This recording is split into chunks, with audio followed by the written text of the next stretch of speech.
Welcome back into the Pick and Roll NBA podcast with Jet and Sap, presented by Full Press Coverage. Hope everybody had a very nice Memorial Day weekend. Thank you, obviously, to all who have served and given the ultimate sacrifice for our country. Sap and I'm not speaking for him to say that we appreciate that more than words can describe. With that out of the way, Sap, it was a pretty uneventful Memorial Day weekend. Nothing happened to the Celtics, and everything is fine today, right? No, there weren't too many emotions that went through Celtics fans, right? Whether it was up, down, and ultimately way down in game seven. Yeah, I mean, Saturday night's win in Miami was being compared to the game four win by the Red Sox in the 2004 American League Championship Series, or Havlicek stole the ball against the Sixers in the late 60s, or Bird stole the ball against the Pistons in 1987, fed DJ to end up winning that game. Because if the Celtics had taken care of business in game seven, that Derek White tip in with 1/10 of a second left, which turned a 1 point deficit into a 1 point win, would have been one of the biggest plays in Celtics history, provided they would then go on and win the championship. I think to Right. really be huge, you have to win the championship, which the Red Sox did in 04, the Celtics did in the late 60s. The Celtics did not in 1987. They ultimately lost to the Lakers in the finals. But yeah, so you were that high going into game seven. And give a lot of credit. And I know we're going to spend probably the next half hour trashing the Boston Celtics, but do give the Miami Heat some credit, because normally when you lose a game like that, where you're 3 seconds away from going to the NBA Finals and you lose in that fashion, you're a wreck getting on a Yeah. flight back to Boston for game seven with that crowd delirious at TD Garden. And give the Celtics fans credit. They were up from 45 minutes before the game. People were talking about it, that it was like a college football crowd, World Cup soccer match crowd. That's how intense it was. And then the Celtics just didn't play well. But give the Miami Heat credit for showing up and winning that game. But also, now we can go ahead and knock the hell out of the Celtics for playing a large role in losing that game. Yeah, I mean, absolutely. On Saturday night, the Derek White, play and that finish was one of the most exciting finishes that I can remember as a Celtics fan, and I'm sure in terms of NBA fans in general, it doesn't get much better than a buzzer beater that leaves somebody's fingers at point 0.1 seconds. In a playoff game, it was pretty remarkable, the whole play. And yeah, you know what's happened? The Celtics take care of business last night and go on to win a championship. That probably becomes a statue somewhere in the city of Boston. I still think it'll be a play fondly remembered, but ultimately it really changes the whole perception. When you don't take care of business, and the Celtics didn't. And as exciting as that game six was, and as back and forth of a fourth quarter as it was. It was the exact opposite last night, as the Celtics laid a complete egg, and about, midway through the first quarter, the game was essentially over. And that's just, I don't know how that's possible to do on your home court in a game seven after winning the past three games and winning the game six the way that they did, to just come out with such a poor effort.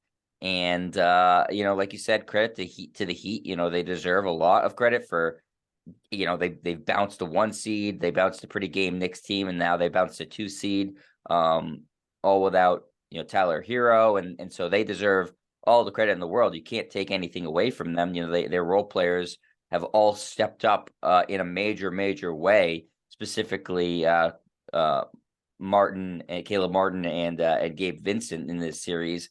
But Duncan Robinson had his moments. Strus had his moments. Everybody stepped up a little bit at times. Even the corpse of Kyle Lowry did, Sap. But yeah, I mean, I think the main takeaway, especially for you and I, are here in Boston, and so it's that the Celtics really let everybody down, and they have nobody really to blame but themselves. The Heat played well yesterday, but it's not like they played so well that the Celtics had no chance in that game. The Celtics they didn't do anything well. You can't point to any player or thing that they did and say, you know what, I think they did a really good job. Derek White had a nice third quarter, but that's about the closest you can come to pointing the finger and saying, yeah, that guy contributed. Listen, Sap, I know we're going to talk about everything here. Jason Tatum's ankle injury certainly affected the game, but not enough to where the rest of the players, no one played well. Even if Jason Tatum's at 100%, they're not winning this game based off of how the rest of the team played. There's so much to comb through. I don't want to go back to game 6 because that game is now meaningless, right? I mean, it was rendered Yeah. meaningless because of what you did in game 7, but you had a 10-point lead with 4 minutes left. You should have never gotten to that point, but that's how the Celtics do things. They never play a full 48, so you need a miraculous finish to win game 6, even the series up. But last night, as you said, Tatum sprains that ankle on the first offensive possession. Obviously, he was dealing with that throughout the night. At that moment, I'm like, okay, it's time for Jaylen Brown to step in. Second team All NBA. And what did he do? Go 8 for 23 from the floor, had 8 turnovers. And you look at Jaylen Brown since being named second team All NBA on May 10th. He played 9 postseason games, the last 2 games against Philadelphia and the 7 games against Miami. After being named second team All NBA, he averaged 19 points, 6 rebounds, 3 assists, nearly 4 turnovers, shooting 42% from the floor, 21% from 3-point territory. So at that moment, when he's second team All NBA, becomes eligible for the Supermax and then goes out and plays like crap for 9 straight games, essentially. He was good in the second half of game 6. There were moments where he looked like a second team All NBA player, but last night when they really needed him in game 7, he was god awful. Again, the turnovers. That's the biggest issue with Jaylen Brown. And look, a lot of great players turn the ball over a lot. Heck, LeBron James turns the ball over a lot. The difference is most of those guys that turn it over a lot also accrue a lot of assists. Well, Jaylen Brown doesn't do that. He's kind of like the Jameis Winston of basketball players when Jameis had 33 touchdowns and 30 interceptions in a given year. So Brown's not a really good passer, and those turnovers are debilitating. I mean, they're so weak at times where he just loses the ball in the lane. It's not like he's trying to make a great pass and he gets picked off. We see that with the likes of LeBron and Russell Westbrook, or guys that have led the league in assists. With Jaylen Brown, it's like he's going to the lane and it just slips out of his hand. Eddie House was kind of kidding about it after the game. Is he not using the right hand lotion? I mean, that's the ball slipping out of his hand. So that's problematic. But before we kind of really delve into it, just look at how poorly the Celtics have played at home the last 2 postseasons. So overall, the last 2 postseasons, they're 25-19. They're 11-12 at TD Garden, including 9-12 in their last 21 home playoff games. They're 14-7 on the road in their last 21 road playoff games. Jed, if I told you before the start of last postseason that the Celtics would go 14-7 on the road in the next 2 postseasons, you'd say, well, they're definitely going to win at least one championship and probably would still be alive playing for a second one. Instead, they lose to the Warriors in the finals last year, and they're not even going to be partaking in this year's NBA Finals because they're horrible at home for a team that during the regular season was tough to beat at home. But once they get to the postseason, it's like they're a different team at home. They play better on the road by far. Yeah, I think that it's something that, I did a quick post game sort of live on Instagram last night. And, my initial feeling was that when their expectations on them, they sort of wilt with that. When they were winning these games on the road in Miami, people, had sort of written them off already. And so there weren't really much expectations, and you could play a lot looser when you're playing with house money.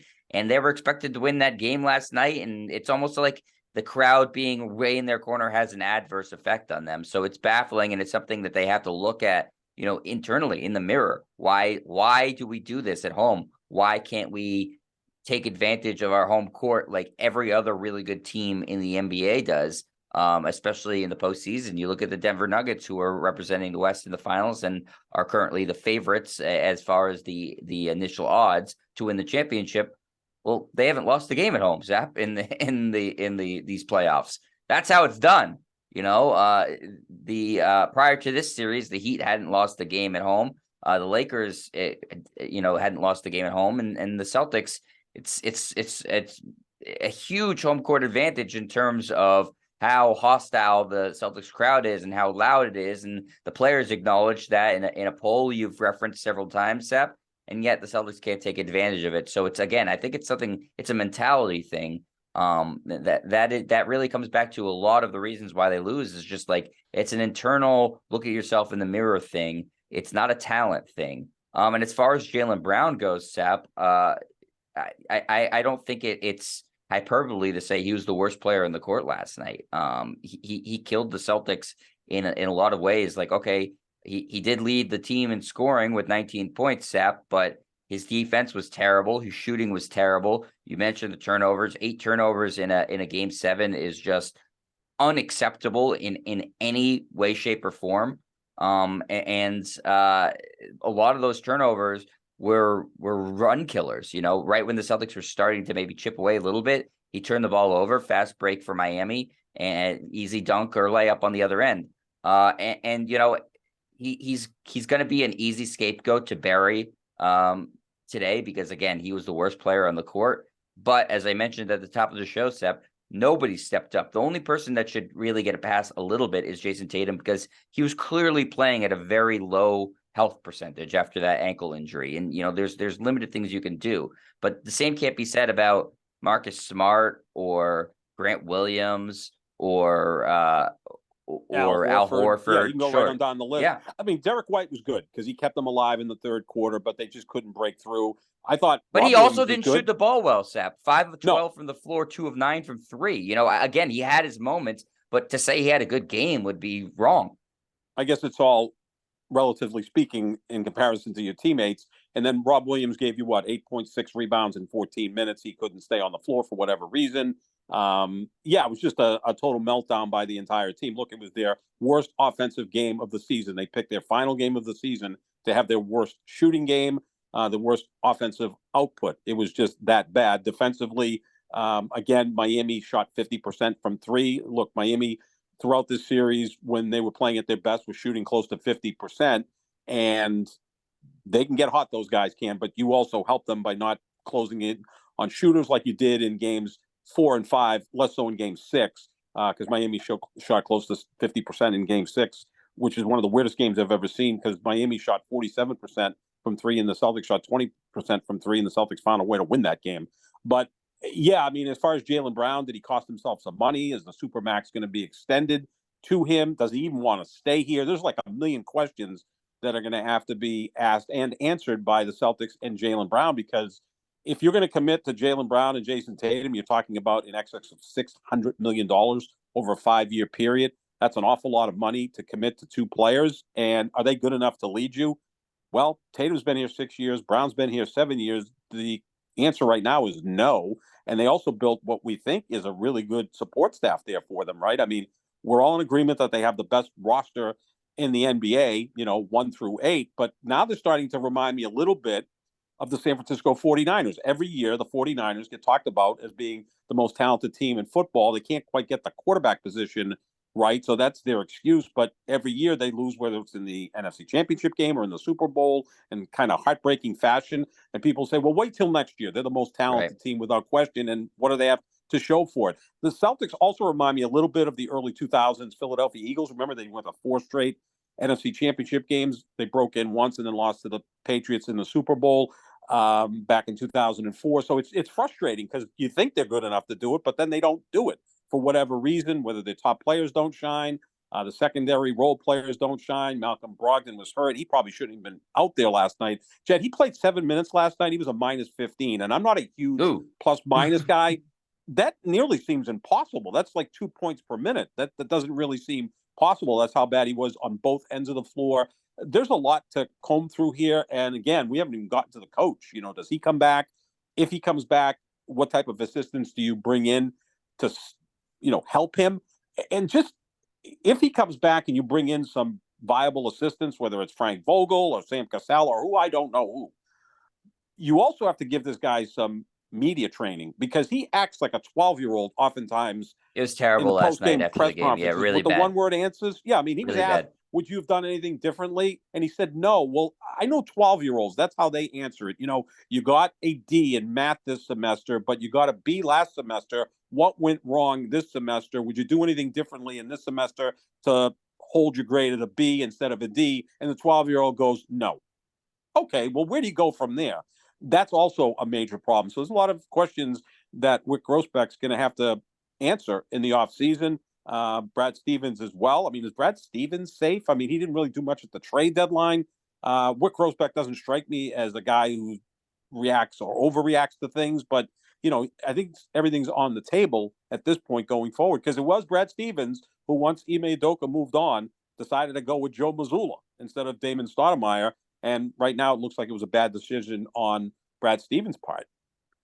Yeah, like you said, there's so much to comb through, and we only have a finite amount of time. And I think as the off season eventually comes, we'll be talking about a lot about the Celtics and reacting a lot about what they do, because I think they have a lot of decisions to make. As far as Joe Mazzulla goes, I mean, if you've listened to a show on this on our podcast, you're familiar that I don't think he's the coach for this team, but I think all that management was looking for was for the Celtics to be competitive in this series. And I guess by virtue of getting to a game seven, they were competitive, though they were non-competitive in game seven.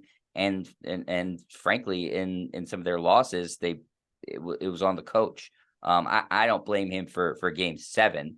The players just didn't show up, but I don't think I still think he's 3 years away from being ready to be a really competent NBA head coach. And do you really want a coach who has a huge learning curve to be in charge of a team that's trying to win a championship? I would say no, but he is Brad Stevens' protege. The team doesn't want to have that perception of the constant turnover, where if they got rid of him, it would be their fourth coach in 4 years. He doesn't have a huge contract, but you would still be paying him to go away, which I don't think the team wants to do. So I think he stays. I'm not thrilled about that by any means, but I do believe he did enough in management's eyes to stay. I think Brad Stevens' job is very safe. I think he's a great relationship with ownership, and I don't fault the roster construction. I look at the team, and I've said all year long, I think they're the most talented team. So a lot of that comes back to, why didn't the players perform? Why didn't the coach get the most out of them? I don't know that that's the GM's fault, but I think he's safe. As far as the players, Sap, I think everybody besides Jason Tatum, you can make a serious look at, and you should. I believe you have to offer Jaylen Brown the supermax contract, because I don't think he would sign anything less, and you can't have him walk away for nothing. Now, if he does sign that max contract, you can't trade him for a full calendar year. So that essentially means the team is 100% running it back in terms of their two pillars, which I don't know is the right answer either. This is going to be a difficult offseason for them, Sap, and I think we're going to spend a lot of time in this offseason talking about them, not just because we're based in Boston, but because they have some really hard and fascinating decisions ahead of them. If he signs the supermax, which is close to $60 million per year, it doesn't go into effect till 2024-25. So next season, that contract wouldn't impact your salary cap. And then next offseason, you look at Jason Tatum signing a 5-year, $313 million deal, which doesn't go into effect till 2025, 2026. So there's a little breathing room there. You can still construct a really good roster next year around these two young players. And that's probably what you're going to look at. Now, you do have to have the conversation with Jaylen Brown. What's troubling you? Because it seems like there are a lot of problems in Jaylen Brown's mind, whether it's the city, the organization, and those are real, because if those are in his mind, then there's something that has to be addressed there. Is he not comfortable being the number two guy to Jason Tatum? And I think if we've seen throughout this postseason, I don't think there's a monumental gap between the two players, but there's a gap. Jason Tatum is the better player of the two. First team All NBA, Jason Tatum. Second team All NBA, Jaylen Brown. That's about where they belong. Well, just look at their postseason performances, Sap. I mean, Tatum wasn't always great, but his high. I mean, he had some really outstanding postseason games, and Jaylen Brown had a bad playoffs. Period. Yep, he did. I mean, he had a good series against Atlanta, but then from that point forward, he wasn't all that great against Philadelphia, and he was worse against Miami, where at least Jason Tatum had moments, right? 51 in game 7 against Philadelphia. We know the game before that, he scored 16 in the fourth quarter after having a disastrous first 3 quarters. Tatum's the better player. I mean, he's a more naturally gifted player, better rebounder, better passer, that's for sure, better court awareness, more versatile scorer. I mean, he's just better. But you want to keep both of these guys and build from there. Now, do you start to reconstruct the middle of your roster, whether it's Marcus Smart or Al Horford, Malcolm Brogdon, Derek White? You have a lot of big contracts there. I mean, Horford's on a pretty team-friendly contract, but, Smart, White, Brogdon combined make close to $60 million, $55 to $60 million. I mean, that's a lot of money to pay 3 guards who are, in some sense, your third, fourth, and fifth best players. And then if you're paying all that money to Brown and Tatum, You don't have a lot left, and the salary cap is going to be a bit more strict. They're going to be more strict with it going forward with the new CBA. So, yeah, I mean, you're going to have to do something in spots 3, 4, and 5, whether it's Smart, White, Brogdon. Do you need all three? Maybe you move on from one and try to get another wing to give Brown and Tatum a little bit rest during the season so someone can step up and allow those guys to be fresher in the postseason. I mean, these are all questions that Brad Stevens is going to have to figure out in the offseason. Yeah, I mean, Sap, I think that you make a great point in talking about the Celtics need to speak to Jaylen Brown and say exactly what you said. You know, what's going on? What's troubling you? Try to assess what happened in the postseason with him. You know, why did your game take such a sharp decline? Were you playing really hard because you were so desperate to, you know, make All NBA in the regular season, and then you thought, okay, job's done, mission complete, and sort of took a step back in the postseason? Is it a mentality thing? They need to get to the bottom of that, certainly. But as far as the roster next year, Sap, I think you have to look at it and said, okay, well, we did accumulate perhaps the most talent in the NBA. And again, I'll say it for the 100th time, I do believe they had the most talented roster in the NBA. But what's pretty obvious is that you can't win on talent alone.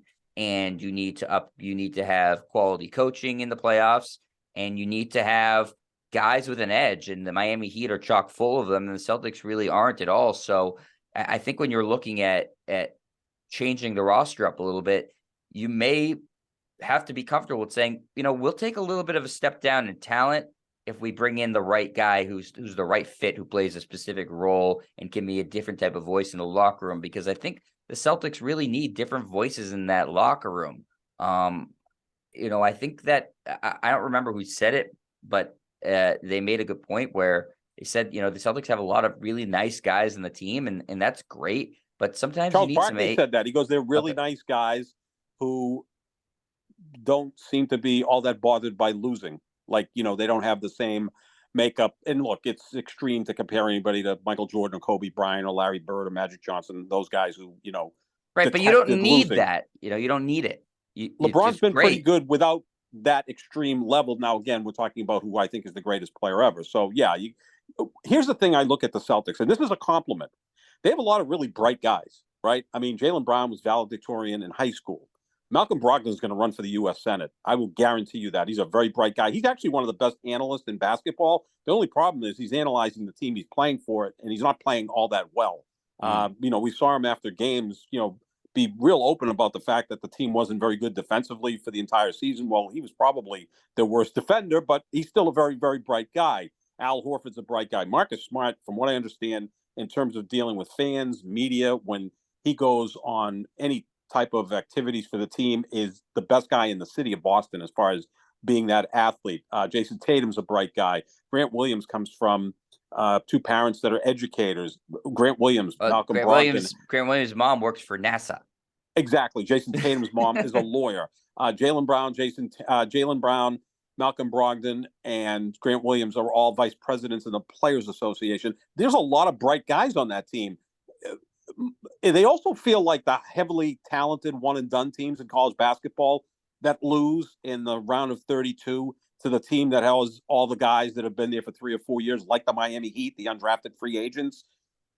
Because, again, they really haven't been forced to difficult situations throughout their career. Now, Grant Williams wasn't a high recruit, kind of had to work his way to Tennessee, but Tatum was the number one recruit coming out of high school. Jaylen Brown wasn't all that far behind.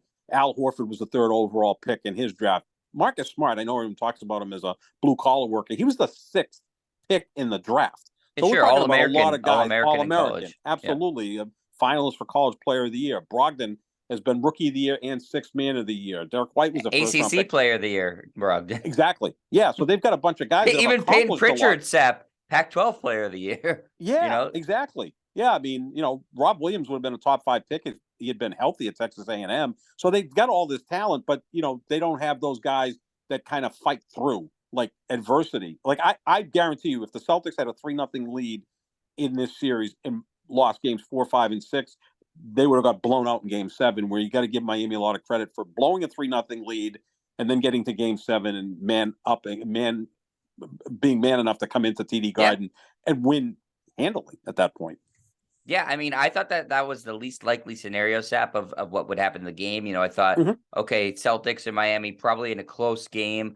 More likely that the Celtics would, if it's not a close game, then the Celtics would be the team doing the blowing out. But instead, it was Miami on Boston's home court, which I think shocked everybody there who was paying a pretty sizable amount to get into the building. I think the get-in price was very close to $1,000. Courtside seats were going for about 27 grand per ticket. So not a great gift to the fans last night. And sort of, Sep, just rewinding for a second in terms of talking about the coaching staff in Missoula and like you were saying about his post-game press conferences specifically last night, where I think that was a problem. They asked if the team was over-reliant on threes. He said no. Very clearly, yes, they're over-reliant on threes, Sap. So much so, and I mentioned this before, I believe it was game 2, Eric Spoelstra was mic'd up and said, unless they make their threes, they can't beat us. Well, that was pretty much true of the whole series, with the exception of game 6. So if the scouting report of the other teams is, well, if they make their threes, that's the only way they can beat us, then you're too reliant on that. The Celtics had too much talent to not be more varied offensively. So I thought that was a really terrible answer and showed either a lack of understanding of what happened to them or just a lack of being willing to adapt. As far as going forward, Sap, the coaching staff, I'm also was pretty alarmed to hear today a report that they're going to let Joe Mazzulla be in charge of all the hiring process and hire all of his own assistants and stuff like that. He wasn't able to do that because they had to put together on the fly with the Ime Udoka situation, but Brad Stevens and ownership need to have more say. They can't just let Joe Mazzulla, who's extremely inexperienced, say, okay, you're on my coaching staff. Here's what I see and I want you to share your thoughts on that too, Sep, as a bare minimum for what the Celtics staff needs to be next year if they bring back Joe Mazzulla, which I believe they're going to. Bare minimum, one assistant coach that has significant head coaching experience. Not Steven Silas, who was the head coach of the Rockets for a cup of coffee and never won anything. I know he's been here and talked about as assistant coach. You can bring him on too, but that's not the type of experience I'm talking about. One coach with a lot of head coaching experience. And at least, I think, 2 guys who are assistant coach who played in the NBA, preferably one who's won a ring before. I think you need those types of voices, Sap. So I don't want to see Mazzulla pick a bunch of guys who are numbers guys, buddies of his, guys who went to West Virginia with him or grew up in Providence with him. They need specific things on the coaching staff, and they can't let Mazzulla just say, okay, I'm going to go with these guys who are yes men to me. That's not a good situation or a recipe for success. Yeah, I mean, Frank Vogel comes to mind, right? Because he hasn't been hired for one of the vacancies in the NBA yet. He's won a championship, did it a couple of years ago with LeBron and Anthony Davis. I think he'd be a wise choice. The issue with that is now you've got your next coach in waiting. If the Celtics get off to a 20-18 start, then they move on from Joe Mazzulla and you got Frank Vogel ready to step in. Like that makes sense, but also puts a lot of pressure on Mazzulla. I keep throwing Sam Cassell out there. I'm surprised Sam Cassell hasn't been hired as a head coach in this league because I think he's an outstanding candidate, but for whatever reason that hasn't happened. You want to bring in that ex-player who has championship DNA, who's going to get in the face of some of the younger players when they're struggling. I mean, Udonis Haslem is kind of a player coach for the Miami Heat. He's been there forever. He's 42 years old. He doesn't play, but he's a coach in a uniform, and he's part of building the culture in Miami. I know people throw out names like Rondo and Pierce and Kevin Garnett. Those guys aren't going to be assistant coaches. If you've made as much money as those guys have made, you don't want to be tied down to a schedule of getting on flights early in the morning to fly to Denver and then the next day fly to, LA for another game. I mean, those guys, they do whatever they want to do. They don't want to be tied down to a schedule, but maybe a player who was on a championship team, a role player. Exactly. Those guys tend to work out. They make great coaches. They do. Those That's who make the best coaches usually. Yeah. I mean, how often have you seen a guy that you look and say, I don't remember Ime Udoka playing much, but he was on the Spurs for a long period of time, turned out to be an excellent, head coach in 1 year. At least I think he's a good head coach. Steve Kerr? Steve Kerr, absolutely. Won 5 championships, hit some big shots, becomes a great coach. That's pretty much the route to becoming a top flight coach in the NBA. And maybe they can find an assistant coach that knows how to deal with his own defense, because this has Oof. been a problem with Brad Stevens, Ime Udoka, and with Joe Mazzulla. Now, at times in this series, they did what you're supposed to do. And how many times have we said this? And we're just two guys doing a podcast. One way to attack the zone is you put Marcus Smart in the middle of that zone. He's your best low post or mid post player. Have him with his back to the basket, almost in the middle Lark Lemon roll. You can get him the ball. He can score from in there, draw some contact, draw fouls, or kick out to the open jump shooter. And now you've got an open 3-pointer. Those you can make. The way the Celtics attacked the zone was just kind of pass the ball around the perimeter. You played right into Miami's hands. You didn't hunt out their weaknesses. And also, you gave them time to rest on defense so that they had more juice to go down the other end and be efficient on offense. Like, get a coach that knows how to crack his own Yeah. defense. I don't know, maybe bring in Jim Boeheim at 80 years old, since he always ran a 2-3 zone defense at Syracuse for 50 years. Maybe he knows how to crack it.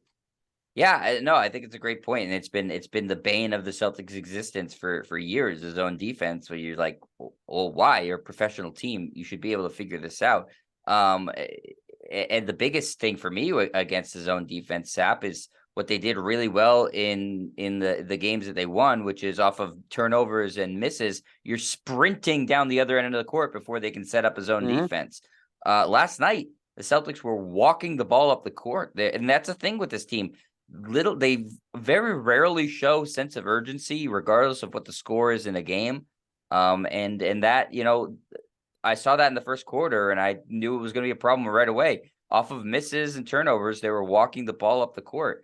I think they just assumed, okay, well, we didn't shoot the ball well in game 6. In game 7, we're going to shoot the 3 really well. Well, that's not how it works. And I don't like that miss league excuse. You've heard me say it before. It's my least favorite excuse in the NBA. Okay. Yes, sometimes you make your shots, sometimes you don't. That's not the reason you win and lose games. Purely, you need to be, that's the reason that maybe a really bad team wins or loses games, but not a team that is competing for a championship. You can't throw up your hands and say, they weren't going in tonight, not our night. You got to figure something else out. That's not a reason. You can't use that as an excuse for losing. Miami started the game 2 for 11 from the field, and the Celtics didn't make them pay for that. They led 9-4 instead of 15-4. And if you build a bigger lead than 9-4 in the first 6 minutes, maybe you carry that on through, get that crowd into it, and you're on your way to victory. They let Miami stay around when Miami was playing horrible basketball for the first 6 minutes. Yeah, really. And that sort of goes to, the list of mistakes the Celtics have made and missed opportunities. And that's ultimately how this team and the team last year, I think, are going to be remembered as teams that really did not cash in on great opportunities presented towards them. Last year's Warriors team was still a worthy champion, really good team still, but not the Warriors teams of a few years ago that were blowing doors off of people, even pre-Kevin Durant, when they won their first title. Not anywhere close to that type of team. The Celtics certainly were capable of beating them, didn't get the job done. And this year, most people looked at their biggest competition as the Milwaukee Bucks. Well, they were taken care of in the first round by this very Miami Heat team. And as much as I have respect for Denver, and I believe they're going to win a championship, and I think tomorrow or something we'll do a finals preview in earnest. The Celtics would have been favored in that series. They would have had home court advantage. It would have been a as good of a chance as you could possibly hope for to win Banner 18, and they let that slip through their fingers, Sap. So I think that, again, these teams the past 2 years, wildly talented, really solid regular seasons, and then they ran into trouble in the postseason. And this year, they ended around earlier than they did last year, and you can't look at that as anything other than a massive disappointment. And I don't care what Giannis says, a failure. Absolutely a failure for sure. Best roster in the NBA. Thing opened up once Milwaukee got eliminated. You would have home court advantage throughout the postseason. You seem to do a good job against Nikola Jokic because you have versatile bigs that can kind of at least make it difficult for him. Look, he would put up numbers regardless of who he's playing. But yeah, absolutely a fail this year, because to me, especially after the first 2 months when they started 21-5, I was on board that it's championship or bust. And you know what? Bust it is. Yeah, absolutely. And I think that that reflects the mood of pretty much the entire fan base in Boston, who have been along for the ride with this sort of rebuild from the big three era to, okay, we're gonna draft and develop these guys and build a team here. And instead, okay, we'll be patient, we'll wait for them. But now's the time, and the team has not fulfilled on that promise at all. And I think fans are getting antsy. And Sap, I am as diehard of a Celtics fan as it gets, but even I can acknowledge just winning one championship in the past 35 years, Sap, is not good enough. That's not that doesn't put you in the elite category of the NBA. That puts you in a category of you've not done a great job maintaining the success of your forebearers in a Celtics jersey. Since 1986, the Celtics have as many championships as the Toronto Raptors, the Dallas Mavericks, and I think in 2 weeks, the same amount as the Denver Nuggets. Yeah, that's and I don't think fans are okay with that anymore. Again, like I said, Sep, I think Celtics fans were okay with the KG Pierce Ray Allen team was getting old, and they had to do something to rebuild and reinvigorate the organization, and that takes time. So, okay, we'll wait while these guys develop. They could develop into all NBA players, all defensive player of the year, and Marcus Smart.